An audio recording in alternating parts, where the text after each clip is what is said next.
10 محرم الحرام کے دن یہ 10 کام ضرور کیجیے۔ روزہ رکھیے، بہتر ہے کہ 9 یا 11 کا روزہ بھی رکھیں۔ غسل کیجیے، سرما بھی لگائیے اور ناخن بھی تراشیے۔ صدقہ کیجیے، نماز نفل بھی پڑھیے۔ 1000 مرتبہ قل هو اللہ کا ورد کیجیے۔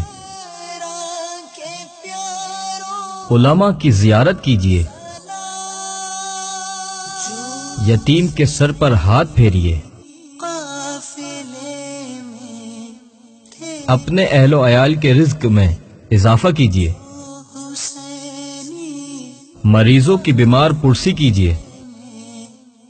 اللہ تعالی ہمیں اس دن کی برکتیں حاصل کرنے کی توفیق عطا فرمائے، آمین۔